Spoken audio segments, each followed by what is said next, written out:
am here to talk about security, specifically everyone who loves security and your security.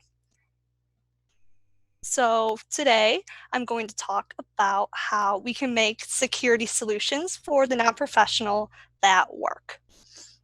So again, hello, my name is Alexis. I go by Lexi.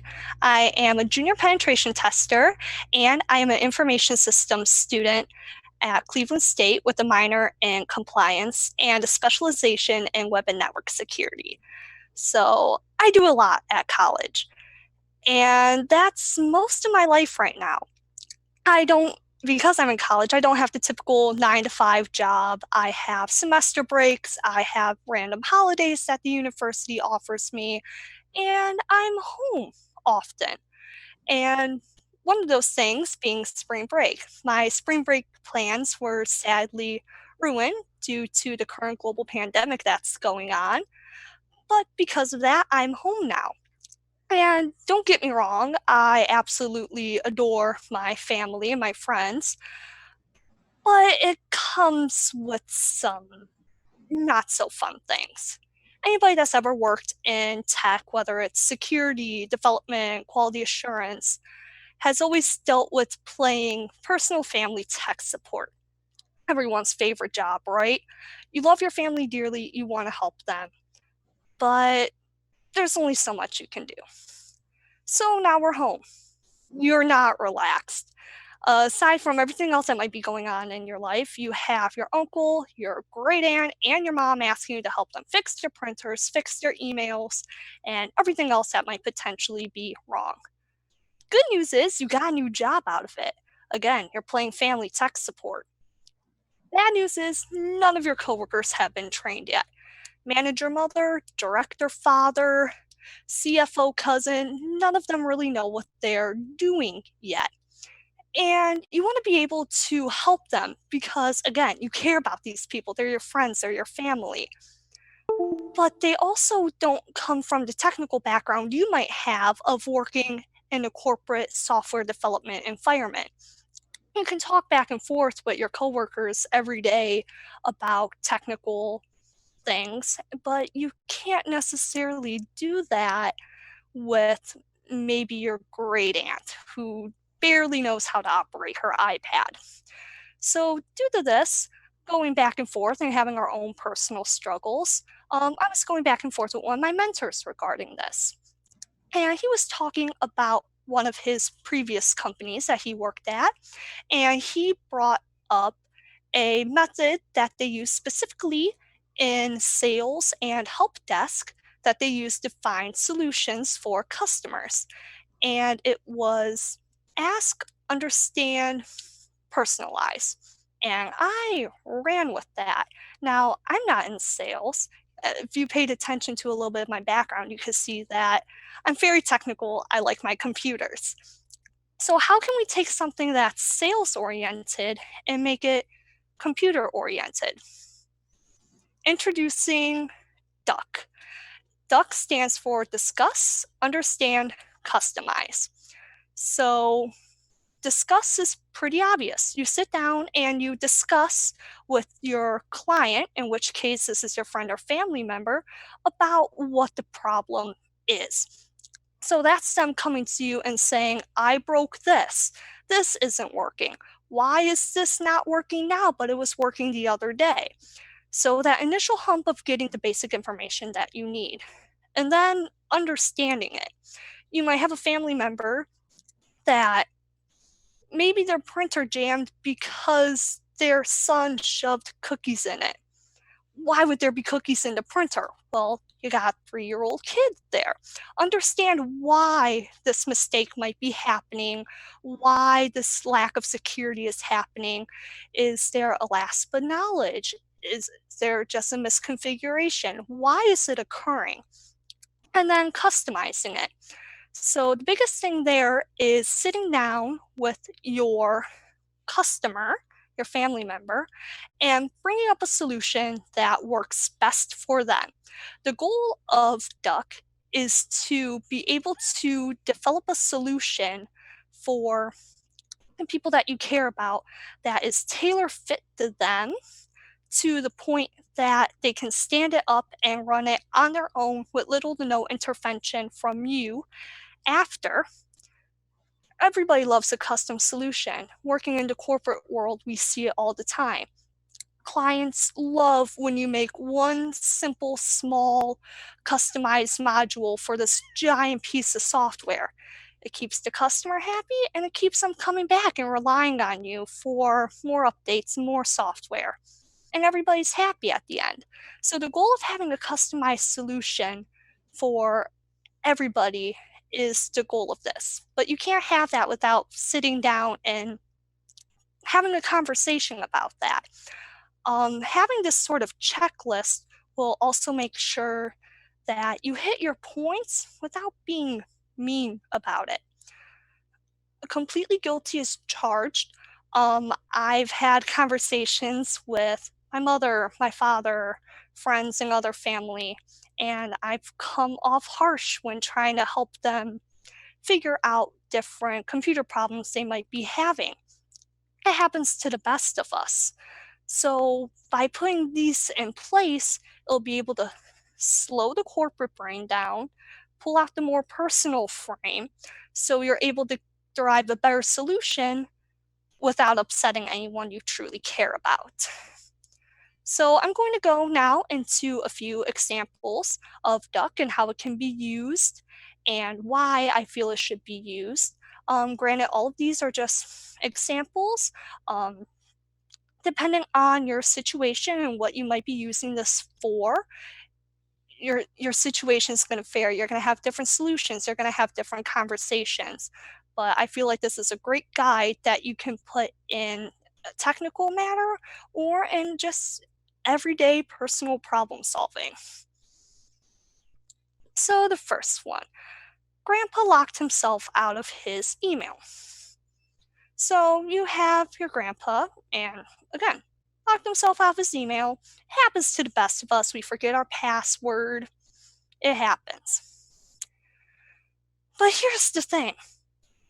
He's called you 5 times in the past 3 days that he can't get into his dang Gmail account. Why does this keep happening? So, discuss. He obviously doesn't remember his password. He keeps on asking you how he can change it. But why is this not sticking? Why isn't he remembering it? It turns out he doesn't think it's important. He doesn't fully understand the point of a password, why it's needed, why he should remember it, why it needs to be something so complicated that he can't remember it. So he just changes it, uses his email, logs out, and then forgets it. Why doesn't he understand this? Why doesn't he understand passwords are important? Again, as you talk to him, you kind of figure out his threat model. In security world, you do these all the time. It's when you sit down with a group and you figure out what are the potential negative things that could happen to this piece of software if a bad actor, hacker, were to get their hands on it. What's the damage that could be done? He doesn't really have a threat model. Grandpa doesn't get out much. Grandpa likes to go to the grocery store, and he likes to go to see his friends every once in a while, and that's really it. And his computer doesn't have a whole lot of information on it either. We already know he has his email. Maybe he has a Skype account or a Zoom account. He likes to talk to his grandkids that way sometimes. Or maybe he has a Facebook account that he's on his old high school's class reunion group page. So he doesn't really have a whole lot of information that he feels is important enough to steal. The most important thing to him is somebody actually breaking into his house and taking his computer. As we all know in the digital world, you don't necessarily need physical access to a computer in order to do negative things with a computer. So then we're going to customize a solution for him. So again, this man can't remember his password to save his soul. Let's write it down in a password notebook for him, or maybe a sticky note on his computer or somewhere. So you can give him a secure password, with all the password rules we love, having different numbers, capital letters, special characters. So we can create a long, secure password, and he's not struggling to remember it every time he wants to email his grandkid. I know what some of you guys are thinking. You claim you're a security expert, but you just told us to write down passwords. That's the cardinal sin of passwords. I know that and you know that. But we all weren't born knowing great security and great just cyber hygiene in general. We had to learn it. And as technology's progressed, we also learned that. We graduated from the password notebook to the password manager to the YubiKey. It all depends on who you're dealing with. Grandpa already has a hard enough time getting on the internet as it is. It's a miracle he can log on to email. So maybe writing down the password on a piece of paper isn't the smartest, but considering his threat model and considering the fact that he doesn't have a whole lot of active information out there, and simply sitting there teaching him how to use a password manager just might be overall too time consuming and frustrating, we're going to give the solution that's best. And with that solution, Grandpa's going to be able to go back, log into his email without bothering you every day about it, because he's confident in something that he knows how to do. Anybody can read off a piece of paper. Anyone can do that. It's a lot harder to use an actual password manager, try to have a master password, line it up with every other site you're using, recycling the password if you want to do proper password hygiene. Baby steps here. Because hopefully, after we get, writing down the password down, as I said earlier, we all weren't security experts at one point. Maybe I can convince him to use a password manager. Maybe I can convince him to use some sort of physical security key. But we have to start small and make sure he understands why we're making these decisions and these security choices to begin with. We all start somewhere. So, moving on to my next one, phishing. So, you have a friend that sadly got caught in a scam. It happens to the best of us, and it's very sad to see, but again, it happens. So let's sit down with her and discuss what was going on. You love her, but she's gullible. She means well, she believes everything she'll read. Her reason for falling for this is, why would someone lie on the internet? Why would someone do that? That's mean, that's rude. Well, yeah, but not everyone in the world has good intentions, sadly, which is why phishing and scams exist in the first place, and they always have, and they always will. So, in order to combat this, you need to understand, why maybe did she fall for this? Well, sadly, with phishing, as we all know, they like to pull at the emotional. So your friend was down on their luck, they needed some extra cash, and the email was from a legitimate site they've used before. Maybe it's Amazon. Everyone knows what Amazon is. So she trusted it. Or maybe it's the stereotypical, Nigerian prince scam. She has family in Nigeria. It's not too far off to receive some sort of email potentially from their government. So, in some cases like this, you can't be too upset.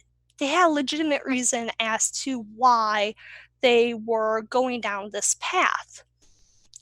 But obviously, it's not the good one. They made a mistake, and it happens. So, in this example specifically, we're going to assume that we've already done everything. to kind of reverse the identity theft. So we've already gotten their credit card information. We already freeze that. We already freeze their bank accounts and other assets they might have. So now it's just, how do we make sure this doesn't happen again? Because that would be a shame, wouldn't it? We just did all this work to get all of her information back and make sure she's safe and protected, just to go all the way back to square one. The customized solution here is she's already a little bit computer savvy. Let's just double check and make sure that her spam filter is on and properly configured. Sit down and teach her how to identify common types of phishing. We all know it. Misspelled names, pulling at the emotional heartstrings, the hyperlinks not matching up the trusted sites. Once you're able to give her that knowledge, she can use it for good. You give them the tools to defend themselves. What's the quote? Give a man a fish and he eats for a day. Teach a man to fish and he can feed himself forever. If we give her the tools to do this, she's able to help herself at the end. So here the important thing was understanding. Why was this going on? How can we prevent it from happening again? And maybe that also means some self-reflection on her part. Maybe save her money a little bit better. I don't know. Depending on whatever the situation is, you're going to have wildly different solutions and wildly different answers and reasonings as to why these things are happening. The goal is to take those thousands of different solutions and be able to provide thousands of different answers. So our next one is secrets. So my brother is applying for a job with the federal government. Very excited for him. This is a big time in his life. And he was complaining about how difficult it is to log in. We've all dealt with a janky password form before. Not every website is designed to be user experience friendly, so to say. So you kind of go back and forth about that, and when you get up to go to the kitchen to get something to drink, you peep over his shoulder. Something's not right. So you see that he is using his social security number as the answer to a security question. Why would you do that? That's your social security number. That's something that's supposed to be private. That's something that you're not supposed to just give out. That's something that you're going to need in the future for a bunch of important life-changing decisions and documents. You don't just hand that out willy-nilly. You give it to maybe your employer when you apply for a job, and you give it to the government when you file your taxes. That's it. Why is he doing this? So after your initial shock of, dude, what are you doing? And going back and forth, he hits you with this nugget of wisdom. It's a government website. He's applying for a federal job. They have his social security number anyways.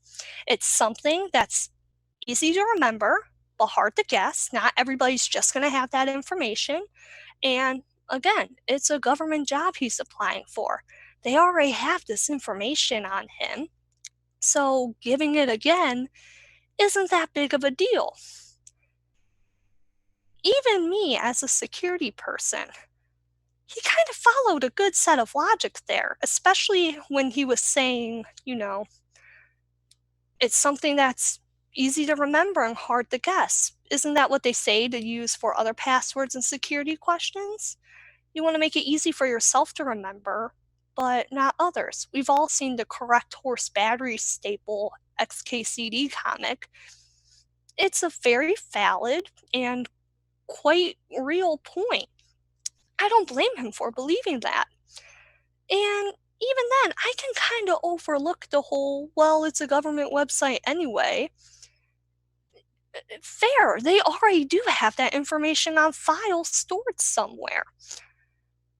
But that still doesn't mean you should be giving it away.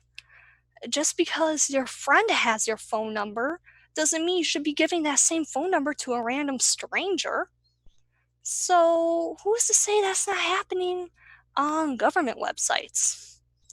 So after you get your orange juice and you go back, you sit down and you try to figure out how you can teach him how serious this is. Have him run these credentials that he's been using through a database like Have I Been Pwned and find any compromised accounts that might exist or any zombie accounts that he might have that he's no longer actively using. It's happened to the best of us. All of us at some point or someone in our family has been caught in a breach of some kind. It's perfectly normal and it happens. What you do after is important. Making sure you change your passwords to those accounts, making sure you lock up any credit card information you might have if it was a shopping website, making sure that any other information that needs to be private stays private.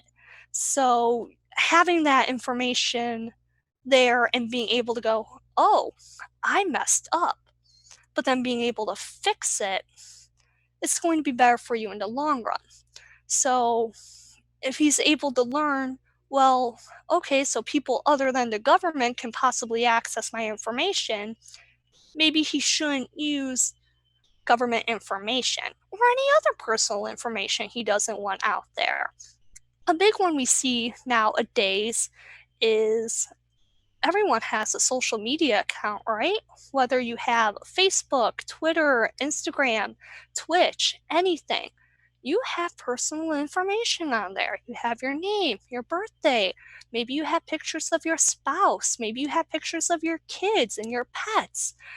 This is all identifiable information. There are security questions about, who was your fourth grade teacher? Well, I'm friends with my fourth grade teacher on Facebook. Anybody can find my Facebook account and go through my list of friends, find that name, and use that maliciously later. So it's more teaching about how to keep that information private. You can still have fun. You can still post your friends and family. You can still safely apply for jobs and do online banking or any other important information that needs to be done online, as long as they're safe about it. Here, it's teaching why that's happening in the first place and how to prevent it from happening again. So Paul here he works with social media marketing, which I know is wildly different from what we're talking about today, but what he said here has some truth. Personalization is pointless without knowing the individual. Understand the dreams, hopes, and fears that motivate your customers, and then hit them where it counts. Is this not Duck in a nutshell? So you have to sit down and understand what's going on and why. Again, are they making this mistake because they simply don't know? They just lack the knowledge? Do they not care? Do they not understand why? What is going on here that's making them do these quote unquote terrible security mistakes that us in the industry, the second we hear them, red flags and sirens are going off? Because why would someone make that type of mistake? We know better.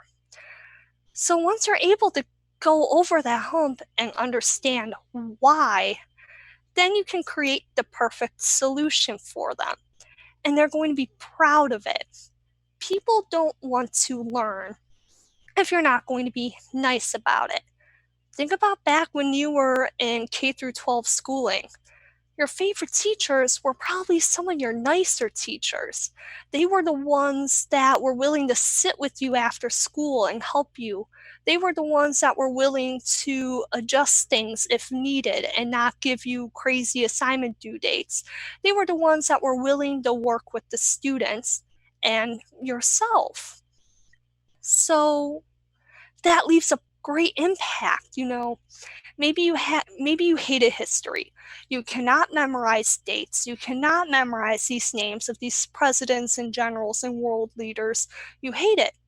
But then you grow up and you become a history teacher because you had that one person that took the time to sit and invest in you, make sure you learn and understand why this information is important, and then you can go on and do great things. That's what we're hoping to do here. I'm not expecting my friends and family to become, the next big security engineer, the next big bug bounty hunter. It would be wonderful if that did happen, if I was able to inspire them to do that. But it's not a given. That doesn't always happen. But if you're able to give them the tools and the power to help themselves, they're going to be more confident in everything they do. And your days of being tech support are numbered. You're not going to be getting calls every day from your friends and family annoyed that something broke. They'll learn how to troubleshoot on their own. They'll learn how to maybe fix something on their own and not even contact you. You'll end up being a last resort. Hey, I did this, and this is still broken. How do I fix it? I'm completely lost. Everybody is more willing to help someone if they admit that they're willing to try. And you need to give them the tools to try. And if that's, swallowing your own pride and being able to, in your head, you're the meme of the dog with the world on fire, everything is fine because you just heard the worst security mistake that has been made in your career. If you're able to push that down, swallow it, and talk to this person and think about why it's occurring and bridge that gap, you make yourself look good, number one, because you weren't mean about it, you weren't rude about it, and you genuinely tried to put in why. You truly tried to sympathize with that person and try to help them when they were maybe at their lowest, depending on the situation. And then they feel great because they're able to help themselves now. Asking for help is a big thing. Mentioning that you messed up is hard. A lot of people can't do that. So, one, props to them for doing that and trusting you. That's a big responsibility. Don't take it lightly. Everyone loves XKCD, and I mentioned them earlier. Follows the same thing. Going back to your own personal, trying to turn off what I call corporate brain. Everybody doesn't know everything. People in security and technology, it updates so much and so often that it's hard to wrap your head around, and you're never going to learn everything. And then there are other things that just simply don't change. But there are still people that don't know that. Remember the first time you sat in front of a computer and you try to write an essay for school, or write a Hello World program, or draw something on a tablet. You didn't know what you were doing, and you probably messed up once or twice. The big thing there was, I hope you had people there to help you, whether those people were physically there or whether they were online. Having people around and available to help you is what's going to change. If you posted a question on Stack Overflow and every response was something along the lines of, oh my God, you don't know how to do this already? How many people would learn how to program? I definitely wouldn't. That's not helpful. It's not constructive. So being able to look at somebody and go, oh my God, why don't you know this? And following that up with, let me show you how to do it, why I should do it, and why it's important is going to change everything. They're going to be more appreciative of you. You get the joy of teaching somebody how to do something new, which is always fun. And they're walking away with more knowledge and a better sense of self after. So that's about it for the main basis of the talk. I'm open for questions. I saw the chat kind of going as I was talking, so I'm going to answer some of those questions now. I do have examples on my website, thecyberrobotpilot.com. I try to update one with at least once a month. And I also put the beauty of Duck in that too. I have numerous different examples, some where the person barely knows how to turn on the computer, and some where, they're a computer science student. They're just making one mistake here, which happens. I hope what you walk away with this is a new way of thinking in both your personal life and your corporate life to solve different problems that might come your way.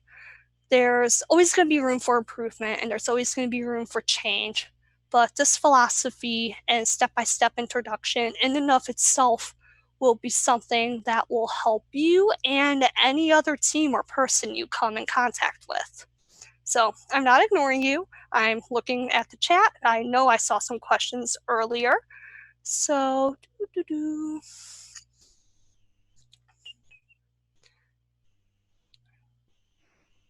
So if you guys are looking at the chat, if not, I'll read it off to you.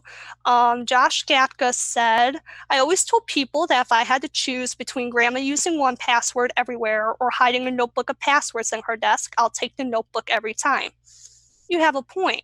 So, and that's kind of what I was going with my example. You need to truly understand your customer, your friend, your family before you just throw a solution at them. You can tell somebody the most technical solution because you know the most technical solution, but that doesn't mean it's the correct one. The best solution is not always the correct solution, and that's okay. When you're teaching a kid how to write, you start off with those big fat pencils that you can barely hold in your hand, and that's to teach you how to grip the pencil. Obviously, you're going to grow up and use the better pencils, the smaller ones, the thinner ones, maybe move on to pens, but you got to start small. And that's what's great about Duck. You can teach that small step, and as they're wanting and willing to learn more because you create that open and welcoming environment, you're able to provide that for anyone and any type of solution. So Jem says, have I been pwned? Is it possible to not show up on that list somewhere? Oh, definitely. Nothing is perfect and nothing is completely unhackable.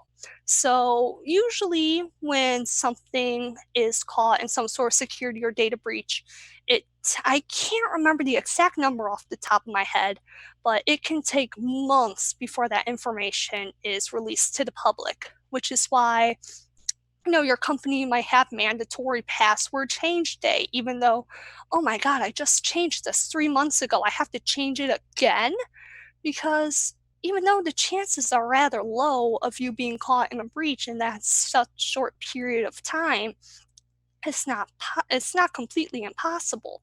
So staying on top of that game plan and making sure that you're secure is important. You want to be safe than sorry. I rather change my password 5 times in a year than not change my password at all and oh no, everybody can access this really one important account that I need to do my work, my school, and everything else. You don't want that. So it's always good to check and see and make sure that you haven't been caught in anything first, but also try to prevent that from happening in the first place. And don't be ashamed about it. It happens. Hackers and cyber criminals are getting better and better at finding loopholes and security flaws in software. And it's bound to happen to every person and every company at some point or another. There's a lot of misinformation on social media. Is there any bad security related advice you've had to warn people against? I believe I used it with the brother example. So putting out different information about just your personal life that you really don't have to share, it's number one. Make sure all your information is private. And then I don't really consider it a full security issue, but we've all seen those posts from our lovely older relatives, I post this on my timeline and Mark Zuckerberg doesn't have access to my Facebook photos. While not a direct security flaw in and of itself, we haven't taught people how to properly identify spam and false information. And that will just eventually snowball into them losing their entire retirement account, sadly. So being able to start small with that type of information and being able to teach people just proper online hygiene will help kind of remediate some of that. They're going to have the knowledge in order to help stop that. The biggest thing here, Duck is less of a thinking philosophy and more of a solution philosophy. How do we teach people how to not do this again? It's a preventative measure, or at the very least, if it wasn't a preventative measure, it's definitely a lesson learned and can be used in the future. What's also good about this is that, so say I teach my best friend how to properly encrypt files. She can then teach someone else how to do that and teach them how to do it correctly, even if she doesn't have a super technical background. So by giving them the proper information there and giving them that solution, they're able to teach others, and therefore by you helping one person, you can help potentially tens of hundreds of people without even knowing it, because you open that line of communication for others too, by empowering them with the knowledge they need to go forth. A big way I've seen this in the corporate world specifically is during code remediation for security flaws. A lot of times there's arguments between the security side of the house and the development side of the house of why a change should or should not be made. So security team is saying, well, this needs to be fixed because this will make this part of the software vulnerable to this type of attack. And the development team goes, well, we're not changing that because if we change this, then we have to change all of this code all the way over here in this completely different class. So if you're able to sit both teams together, talk it out, and teach them why it's important to do those changes, you guys might be able to come up with a solution that works for both parties potentially. Maybe the security people don't know about this completely different class that ties in with this specific text box. And maybe the development team is relatively new developers and they haven't had their security training yet. So they don't know that this is a problem that this type of software is vulnerable to. So being able to just have an open forum to hash out everything and have that conversation and clear the air first before you even start trying to find solutions to the problem is going to be what fixes problems in the future, because you already know you have that open line of communication and you guys like each other. You were nice about it. You sat there and truly listened to why this was occurring in the first place. So then you can add that in and you're going to be more willing to ask a question again or admit that you messed up somewhere, because you know the other party is going to be receptive to that and help you.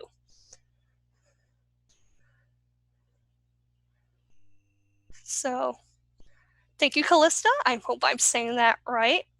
Do we have any other questions about just security or security problem solving in general? I'm going up to the remote questions now from Jameson's previous talk. I was hoping for this talk to be very relatable. Um, Even if you're not a college student, we've all been home at some point having to deal with family and their computers. And it's gotten more and more popular due to, well, the coronavirus situation. There has been numerous times this week where I've been woken up by my mother asking for help with her computer setup as she's working from home. This kind of ties in a little bit to Jameson's talk from earlier. And using Duck in and of itself has personally helped me with that. I was able to identify why she was having the issue because while I love her, she was just kind of like, my video chat isn't working, help. And so I had to sit there, reverse everything, and go back and try to fix that. And I was able to help her and teach her how to do it on her own now by having this conversation with her. So you're able to use this for anything, really. So again, Callista goes, is there a preferred password manager? Each time I start using a password manager, I get a little overwhelmed and end up not using it more than a few times. I don't want to give a specific answer because I don't know your background. There's a bunch of different password managers, paid, free, pre-installed on your browser. It really all depends on what you're comfortable with using. Again, I don't know exactly everything you've tried yet, but I would suggest baby steps. Maybe start off with the default password manager that's installed in the internet browser you use, and then maybe graduate up to a password safe, and then maybe LastPass. It all depends on what you're more comfortable using. The biggest thing with password managers is simply being able to know how to use it properly. A lot of password managers also have options that you can put in answers to security questions or other things like that. So, what are you comfortable with? What knowledge you have now, and what knowledge you believe you're able to learn quickly enough to assist with that. I will be hanging out in the Slack later, and my Twitter is also on here if you'd like to message me more about that, and I can give a more in-depth, specific answer tailored to you.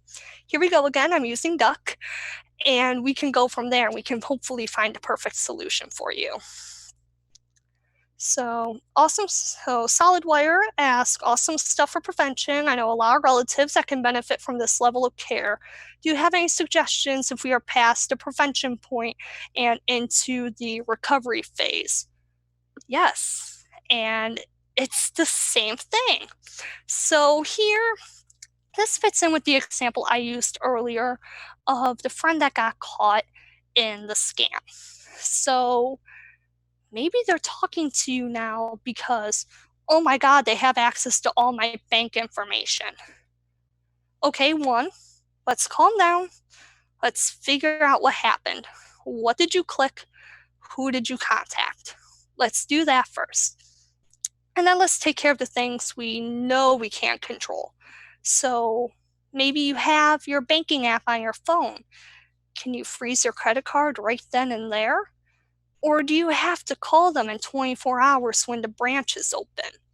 Let's figure out what things we can do first and control, because if you give them that control then and walk them through it, they're going to feel empowered because they did this by themselves with just a little bit of hand holding. So we start with the stuff we can control first and then walk them through what will happen next. Maybe you know what's going to happen next because you've been through this situation before. No one wants to walk into something blind. So tell them what potentially might happen next. You might get a call from your bank asking for any weird charges. You might want to make a report with someone at the FCC about, a scam email that occurred. So figuring out what they already done, what they know how to do, and what they need to do next will help figure all that out and you can create a solution from there to make sure everything is recovered to the best that you can, and then move on to the prevention phase. So in that case, I would add 2 C's to Duck because there's 2 customizations periods there. And we also have Josh giving some password manager recommendations. Thank you for that. Maybe you should have done a talk here about different password managers. And he has a point there talking about there's a bunch of different options, and that's obviously very confusing. So that's when you have to sit down with your client or your family member and go, what do you know how to use and what are you comfortable with using? You just don't want to throw something highly technical at them that they're not going to fully understand. So maybe at first just having a free one on your desktop that doesn't sync to your phone yet is a good start. Kind of get your feet wet a little and learn, and then move on to, the big password managers that you can pay and have 5 family members on. It really all depends on what you're trying to protect, how serious that information is, and what you're comfortable with using at the moment. Everybody's yelling Duck. A little bit about Duck. So as I mentioned earlier, little Easter egg, if you will. This was derived from a philosophy that was used at one of my old mentors' employers. And it kind of has 2 meanings. The one being rubber ducky debugging. Everybody in programming knows what that is. You talk to a rubber duck, usually, or some other small toy on your desk, and you're able to get an answer. You kind of walk through the problem and then, oh, I know how to fix that. And 2, I collect rubber ducks. I have over 150 rubber ducks. I have one right here. This is my first talk I've ever given. This is my lucky rubber duck. He was sitting here the whole time. And with that, it's just a fun little thing I have.